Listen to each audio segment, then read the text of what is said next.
Hello, मैं हूँ रेखा यादव और आप देख रहे हैं बोल्ड स्काई।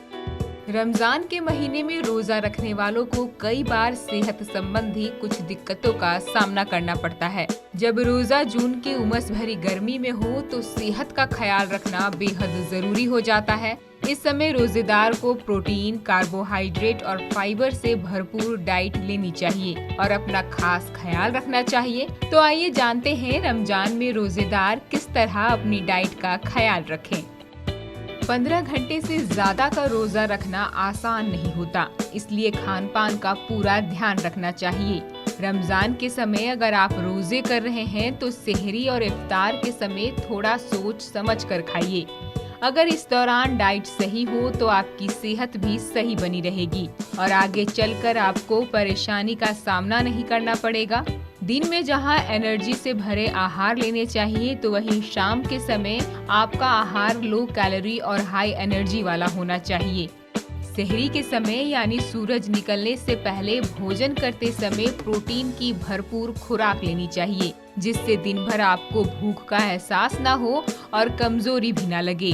सेहरी में ज्यादा तला, मसालेदार और मीठा खाना नहीं खाना चाहिए, क्योंकि ऐसे खाने से प्यास ज्यादा लगती है। रोजे में शोरबा वाले सालन यानी कि सब्जियां खाएं, जिसमें तेल और मसाला कम हो, जो आसानी से पच सके। फाइबर का ज्यादा इस्तेमाल करें, जैसे फल, हरी सब्जियां और रेशेदार फल और सब्जी ज्यादा खाएं, क्योंकि यह धीरे धीरे पचती हैं और इनके सेवन से दिन में पेट में खालीपन भी महसूस नहीं होता। इनसे शरीर को तरलता भी मिलती है। इफ्तार के वक्त यानी रोजा खोलने के समय इसकी शुरुआत हल्के खाने से करें और एकदम से पानी नहीं पिएं। खजूर से इफ्तार करना बेहतर माना गया है, क्योंकि इसमें आयरन और कैल्शियम भरपूर मात्रा में होता है। इसलिए कोशिश करें कि खजूर से ही रोजा खोलें।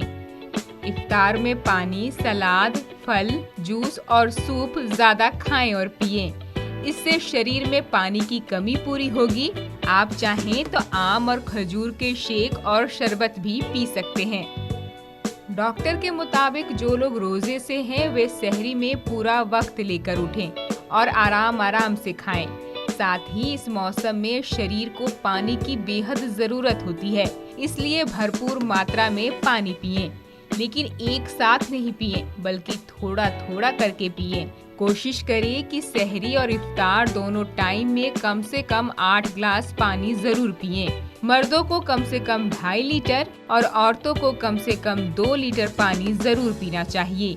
और यदि आप चावल खाते हैं तो चावल खाने के तुरंत बाद पानी बिल्कुल भी ना पिएं। इससे पेट फूल सकता है और साथ ही गैस की प्रॉब्लम भी हो सकती है। रमजान के दौरान कोल्ड ड्रिंक, जंक फूड और कैफीन वाले पदार्थ जैसे चाय, कॉफी का सेवन नहीं करें। ये प्यास को बढ़ाते हैं। ऐसे में आप फ्रूट सैलेड खाएं, इससे आपको ढेर सारी एनर्जी मिलेगी। साथ ही खाने में 1 कटोरी दही खाएं, इससे आपको अच्छी मात्रा में विटामिन बी मिलेगा। अच्छा होगा यदि आप दही में कटे हुए फल को मिलाकर खाएं। इस समय आप दूध और ताजे फलों से तैयार स्मूदी का भी सेवन कर सकते हैं। इससे न केवल आपको ताकत मिलेगी, बल्कि ये स्वाद में भी मजेदार होगा। टेस्टी बेरीज में आपको ढेर सारा पोषण और एंटीऑक्सीडेंट मिलेगा, चाहे ये स्ट्रॉबेरी हो या फिर ब्लूबेरीज। इन्हें अपने आहार में जैसे शेक्स, कॉर्नफ्लेक्स या सैलड में मिक्स कर खाएं। रमजान के दौरान ये सारी चीजें आपको एनर्जी देगा। सही डाइट के साथ ही मधुमेह, दिल और अस्थमा के मरीज रोजा रखने से पहले डॉक्टर से जरूर सलाह कर लें। तो रोजे में इन सारी बातों का ख्याल रखें और हेल्दी रहें। उम्मीद है आपको यह जानकारी अच्छी लगी होगी। ऐसी ही जानकारी के लिए जुड़े रहिए बोल्ड स्काई के साथ और हमें लाइक और सब्सक्राइब जरूर करिए।